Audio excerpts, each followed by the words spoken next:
Halo, perkenalkan, nama saya adalah Nova Dwi Maulidiani. Saya merupakan salah satu dosen di program studi Teknik Lingkungan, Departemen Teknik Sipil, Fakultas Teknik Universitas Indonesia. Pada video kali ini, kita akan membahas terkait dengan fosfor. Apa itu fosfor?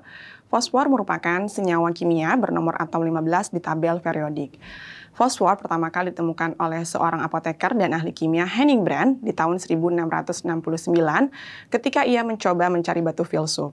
Ia mencoba mengeringkan dan menguapkan urin manusia, namun yang ia temukan bukan batu filsuf, tapi fosfor, yang dalam bahasa Yunani artinya membawa cahaya. Fosfor merupakan nutrien yang sangat fundamental dalam kehidupan kita.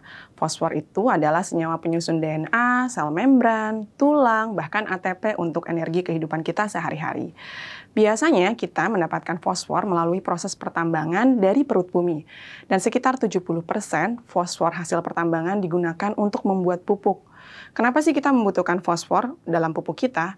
Karena dengan menambahkan fosfor, maka hasil panen kita bisa sampai 1, kali lipat dibandingkan hasil panen tanpa pupuk fosfor. Nah, fosfor juga merupakan salah satu nutrien makro yang paling langka di muka bumi ini.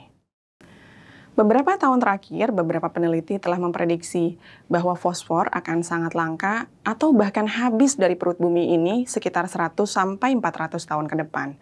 Fosfor diprediksi akan hanya ada di beberapa negara, yaitu Maroko, Cina, dan juga Mesir setelah tahun 2100.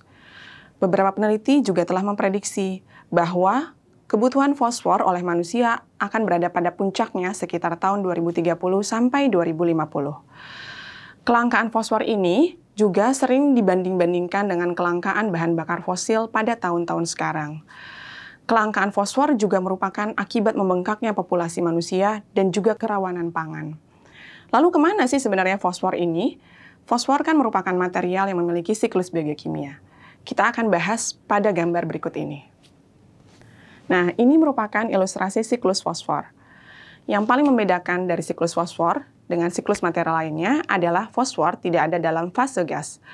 Fosfor hanya ada dalam fase gas dalam bentuk yang sangat kecil, seperti dalam bentuk debu ataupun percikan air laut ke udara. Yang berbeda lagi juga fosfor tidak dapat dioksidasi. Nah, fosfor hanya terbentuk dalam 3 jenis, yaitu pertama ortofosfat, polifosfat, yang merupakan rantai panjang dari ortofosfat, dan juga fosfat organik. Nah, dalam siklus fosfor juga, siklus fosfor ini terjadi lebih lokal dibandingkan siklus material lainnya. Saat ini, reservoir fosfor terbanyak adalah batuan sedimen yang ada di dalam perut bumi. Kalau seandainya kita terus-menerus mengeksploitasi fosfor dengan metode pertambangan, maka fosfor akan berakhir di lautan. Saat fosfor berakhir di lautan, maka proses pengolahan dan proses mendapatkan fosfor akan sangat sulit dan tidak efisien karena fosfor sangat encer dan tersebar di seluruh permukaan bumi dalam bentuk cair di lautan. Jadi, alternatifnya adalah saat ini kita harus mencari cara bagaimana mengurangi ketergantungan kita terhadap fosfor atau kita dapat mencari sumber alternatif baru untuk mendapatkan fosfor. Nah, seperti diketahui tadi bahwa fosfor tidak memiliki fase gas di dalam atmosfer, sehingga siklus fosfor sebetulnya jauh lebih lambat dibandingkan siklus material lainnya karena tidak ada dalam bentuk fase gas. Nah, sudah dibahas juga bahwa 70% fosfor yang kita dapatkan dari proses pertambangan akan kita konsumsi, sedangkan 50% makanan yang kita konsumsi itu akan berakhir di toilet atau saluran air buangan. Jadi, sebenarnya manusia itu memproduksi bahkan merilis sekitar 1-2 gram fosfor ke air buangan atau ke dalam toilet. Kita bayangkan kalau seandainya kota Jakarta misalnya memiliki populasi sekitar 11 juta orang, maka sekitar 11 juta gram sampai 22 juta gram fosfor itu dibuang secara cuma-cuma ke dalam saluran air buangan. Nah, dari saluran air buangan itu sendiri akan dialirkan ke instalasi pengolahan air limbah atau kita sebut sebagai IPAL. Di IPAL, 90% fosfor itu akan berakhir dan terikat dalam lumpur aktif karena fosfor itu sendiri tidak dapat menguap di atmosfer. Jadi sebetulnya air limbah dalam bentuk lumpur aktif memiliki potensi yang sangat besar sebagai sumber alternatif fosfor yang terbarukan. Bahkan beberapa penelitian menyebutkan bahwa 15 hingga 20% kebutuhan fosfor manusia dapat terpenuhi jika kita dapat memulihkan fosfor dari air limbah.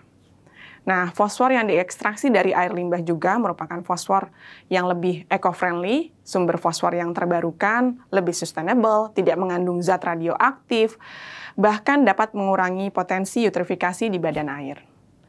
Nah, dari kita sendiri saat ini yang dapat kita lakukan adalah dengan tidak membuang-buang atau membuat sisa makanan yang kita punya.